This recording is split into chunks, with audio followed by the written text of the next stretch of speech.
आइए हम लोग NCERT का 8.3 और बिहार टेक्स्ट बुक का 8.4 एक्सरसाइज का दूसरा सवाल हम लोग देखते हैं। दूसरा सवाल कह रहा है कि कोण ए के अन्य सभी त्रिकोणमितीय अनुपातों को सेक ए के पदों में लिखिए। पहले तो इस सवाल को समझना जरूरी हो जाता है। जब आप सवाल समझ जाएंगे तो सवाल आसानी से बन जाएगा। सवाल कह रहा है कि कोण ए के अन्य सभी त्रिकोणमितीय अनुपातों को सेक ए के पदों में लिखिए। सेक ए, पहले तो ये समझिए कि त्रिकोणमितीय अनुपात कितना होता है। तो हम लोग जानते हैं त्रिकोणमितीय अनुपात होता है 6 साइन ए, कॉस ए,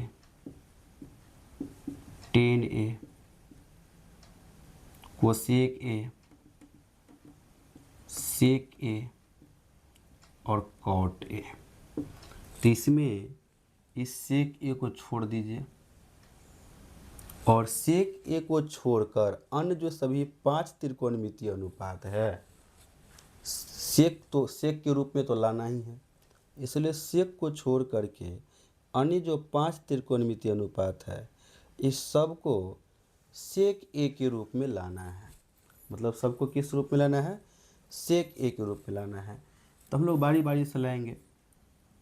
पहले इस साइन ए को जो है हम लोग सेक ए के रूप में लाने का प्रयास करते हैं। तो साइन ए का देखिए, साइन ए को सेक ए के रूप में लाना है। तो साइन ए बराबर क्या होगा? हम लोग एक फार्मूला जानते हैं, sign A square A plus cos A square ए बराबर 1 होता है। तो साइन ए स्क्वायर ए बराबर क्या हो जाएगा? साइन ए स्क्वायर जब 1 तो 1 ही रहेगा, और बराबर की इधर कॉस स्क्वायर है, इधर जाएगा तो इधर प्लस में, इधर जाएगा तो माइनस में, तो कॉस स्क्वायर ए आ गया। तो साइन स्क्वायर ए बराबर क्या हो गया? 1 माइनस कॉस स्क्वायर ए। अब चूँकि साइन है तो यहाँ से स्क्वायर हटाना है, तो यदि इधर से स्क्वायर हटाएंगे, यहाँ से स्क्वायर हटाएंगे तो इधर जो टर्म है उसके ऊपर रूट आ जाएगा। ध्यान रखिएगा, बराबर की इधर जो स्क्वायर है, यदि इस स्क्वायर को हटाएंगे तो इधर से स्क्वायर हटेगा तो बराबर की इधर वाले टर्म पर रूट आ जाएगा। सवाल ये भी आप लोग कीजिएगा कि क्यों हटाएंगे? क्योंकि हमको साइन लाना है। तो साइन स्क्वायर है तो साइन स्क्वायर पर से स्क्वायर हटाना पड़ेगा। तो यदि स्क्वायर हटाएंगे तो इधर क्या डालना पड़ेगा? रूट डालना पड़ेगा। तो साइन स्क्वायर ए पर से स्क्वायर हट गया तो साइन है, इधर से स्क्वायर हटा तो इस पर रूट आ गया। तो साइन ए बराबर क्या हो गया? Root under 1 minus cos square A. अब आगे देखिए, 1 माइनस कॉस को लिख सकते हैं 1 बाय कॉस स्क्वायर ए, क्योंकि फार्मूला ही होता है कॉस ए बराबर क्या होता है? कॉस ए बराबर होता है, कॉस ए बराबर होता है 1 बाय सेक ए। कॉस ए बराबर क्या होता है? 1 बाय सेक ए। तो यदि हम कॉस पर स्क्वायर कर देंगे तो कोई फर्क नहीं पड़ेगा, फार्मूला सेम रहेगा। इस पर भी क्या हो जाएगा? स्क्वायर हो जाएगा, सेक स्क्वायर ये हो जाएगा। तो अब कॉस स्क्वायर ए की जगह पे क्या हो जाएगा? 1 बाय सेक स्क्वायर ए। अब इसका कर लीजिए आप थोड़ा भिन्न घटाओ, यहाँ पर बट्टा में 1 कर लीजिए। तो एलसीएम जो आपका आएगा 1 और सेक स्क्वायर ए का सेक स्क्वायर ए आएगा। अब 1 से इससे भाग दिए तो सेक स्क्वायर ए से लेगा, सेक स्क्वायर ए को 1 से गुना करेंगे तो सेक स्क्वायर ए माइनस सेक स्क्वायर ए से सेक स्क्वायर ए में भाग देंगे तो एक बार मिलेगा, 1 से गुना करेंगे 1 ही रह जाएगा। अब देखिए, जहाँ से रूट हटने वाला गुंजाइश होगा वहाँ पर से रूट हटाएंगे। तो यहाँ पर सेक स्क्वायर ए माइनस 1 है, तो ये स्क्वायर वाले टर्म के साथ जब कोई टर्म प्लस या माइनस में रहेगा तो यहाँ से स्क्वायर नहीं हटेगा, वैसे ही रह जाएगा। तो ऊपर वैसे ही रह जाएगा अभी सेक स्क्वायर ए माइनस 1। लेकिन नीचे देखिए, स्क्वायर वाले टर्म के साथ कुछ भी प्लस या माइनस में नहीं है, तो यहाँ से स्क्वायर हट जाएगा तो इसके ऊपर से रूट भी क्या होगा? हट जाएगा। स्क्वायर हटा देंगे तो इसके ऊपर से रूट भी क्या होगा? हट जाएगा। तो यहाँ से रूट हट गया तो ये सेक ए बच गया। तो साइन ए जो था आपका वो सेक ए के रूप में आ गया। देखिए जहाँ तहाँ सेक ए दिख रहा है कि नहीं? तो आपका साइन ए जो है वो सेक ए के रूप में कन्वर्ट हो गया। अब इसके बाद हम लोग कॉस ए को बदलेंगे, तो कॉस ए तो आराम से बदल जाएगा। देखिए कॉस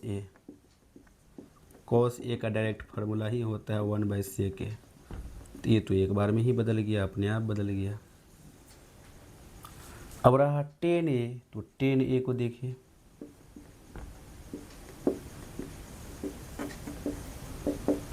tan a बराबर क्या होता है, एक फार्मूला अभी याद दिया था आपको कि sec a स्क्वायर a बराबर क्या होता है 1 + tan स्क्वायर a। इसी फार्मूला को ऐसे भी लिख देता है 1 + tan स्क्वायर a बराबर sec a स्क्वायर। दोनों एक ही बात है, ये फार्मूला और ये फार्मूला दोनों एक ही चीज़ है। इस फार्मूला को लेके चलते हैं अभी। 1 + tan स्क्वायर ए बराबर क्या होता है sec a स्क्वायर ए। तो यदि इस 1 को इधर कर दें तो tan स्क्वायर ए बराबर sec a स्क्वायर ए, 1 इधर जाएगा तो माइनस में होगा क्योंकि बराबर के इधर प्लस में है। अब लेकिन लाना है tan a, मतलब यहाँ स्क्वायर है तो इस स्क्वायर को हटाना पड़ेगा, तो tan a बराबर क्या हो जाएगा, स्क्वायर हटेगा तो इधर क्या आएगा रूट। बार बार बता रहे हैं कि इधर से स्क्वायर हटेगा तो इधर क्या आएगा रूट आएगा। तो tan a बराबर क्या आ गया आपका √sec स्क्वायर ए -1। तो tan a की जगह पे क्या लिखेंगे √sec स्क्वायर ए -1। ये भी एक बार में ही आ गया, सेक के फॉर्म में आराम से आ गया। उसके बाद आपका जो बचा है साइन ए बदल गया, कॉस ए बदल गया, टेन ए बदल गया, मतलब ये तीनों जो है सेक के रूप में आ गया। अब रहा कोसेक ए, तो आइए कोसेक ए पर ध्यान देते हैं। कोसेक ए,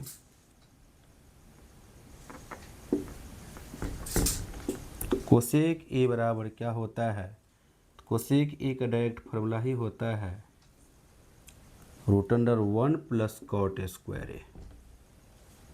या ऐसे कर लेते हैं, देखिए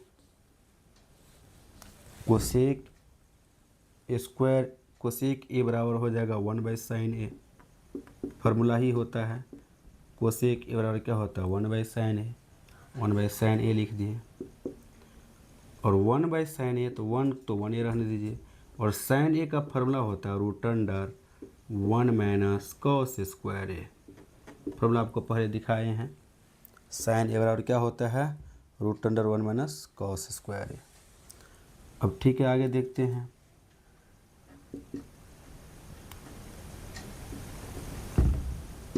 वन, और ये जो 1 है 1 माइनस और cos ए का फार्मूला जानबे करते हैं 1/sec स्क्वायर ये होता है 1/sec स्क्वायर ये कर दीजिए।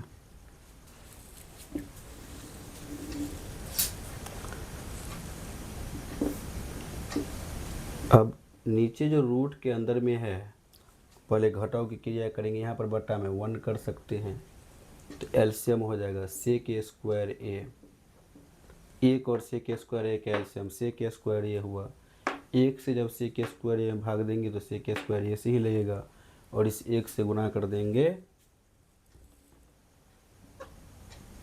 तो sec स्क्वायर ए होगा। यहाँ पर थोड़ा ध्यान दीजिए, 1 और sec स्क्वायर ए का एलसीएम sec स्क्वायर ए हुआ, जब इस 1 से इस sec स्क्वायर में भाग देंगे तो sec स्क्वायर ए से लगेगा, उसको इस एक से गुना करेंगे तो sec स्क्वायर यही होगा। फिर यहाँ माइनस का चिन्ह है तो माइनस का चिन्ह लेंगे, -sec स्क्वायर ए से sec स्क्वायर में भाग देंगे, एक बार मिलेगा, एक से गुना करेंगे एक ही रह जाएगा, मतलब 1/√sec स्क्वायर ए -1। ध्यान दीजिए यहाँ पर स्क्वायर है लेकिन आगे माइनस में एक टर्म है तो स्क्वायर नहीं हटेगा, लेकिन यहाँ पर ये अकेला है तो यहाँ से स्क्वायर हटाएंगे तो इसके ऊपर से रूट क्या हो जाएगा हट जाएगा, तो ये sec ए बच जाएगा। sec ए स्क्वायर ये है, यहाँ से स्क्वायर हटाएंगे तो इसके ऊपर से रूट भी हट जाएगा, तो स्क्वायर हटा दीजिए इसके ऊपर से रूट भी हट गया। कहिएगा यहाँ क्यों नहीं, क्योंकि यहाँ पर स्क्वायर वाले टर्म के साथ आगे प्लस या माइनस में कुछ लिखा हुआ है, चाहे कोई भी टर्म लिखा रहेगा प्लस या माइनस वाला तो स्क्वायर नहीं हटेगा, वैसे ही लिखा जाएगा। अब ये आपका ऊपर जाएगा 1 बट्टा रूट अंडर सेक ए स्क्वायर ए माइनस 1 बटा सेक ए है, ये ऊपर जाएगा। ऊपर क्यों जाएगा? हम लोग जानते हैं कि 1 के साथ जो है 1 के बट्टा में ये है, बट्टा का मतलब होता है भागा, तो ये भागा के रूप में है। 1 के बट्टा में इतना होने का मतलब हो गया कि 1 में इतना से भाग पड़ रहा है। और जब इसको गुना के रूप में लिखेंगे, अभी 1 के बट्टा में ये है तो इसका मतलब इससे भाग पड़ रहा है 1 में। जब गुना के रूप में लिखेंगे तो उलट जाएगा, तो 1 गुने सेक ए हो जाएगा, ये जो नीचे है ऊपर जाएगा, और ये आपका जो जैसे है वैसे ही रह जाएगा, रूट अंडर सेक ए स्क्वायर ए माइनस 1। तो ये गुना करके सेक ए ही रह गया, तो सेक ए बटे रूट अंडर सेक ए स्क्वायर ए माइनस 1। ये आपका कोसेक ए भी बदल गया। उसके बाद रहा कॉट ए, तो अब कॉट ए को भी बदलेंगे। कॉट ए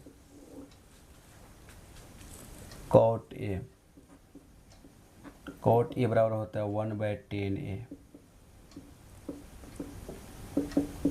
और 10a का फॉर्मूला जानते हैं हम लोग जानते हैं कि 1 + 10a स्क्वायर ए बराबर सेक ए स्क्वायर ए होता है। 1 इधर जाएगा तो 10a स्क्वायर ए बराबर हो गया सेक ए स्क्वायर ए माइनस 1। इधर से स्क्वायर हटेगा तो इधर रूट आएगा, तो 10a बराबर क्या हो जाएगा, रूट अंडर सेक ए स्क्वायर ए माइनस 1। मतलब 10a की जगह पर क्या लिख सकते हैं, रूट अंडर सेक ए स्क्वायर ए माइनस 1। तो कॉट ए भी आ गया सेक के रूप में, तो आपका पांचों त्रिकोणमितीय अनुपात सेक के रूप में आ गया।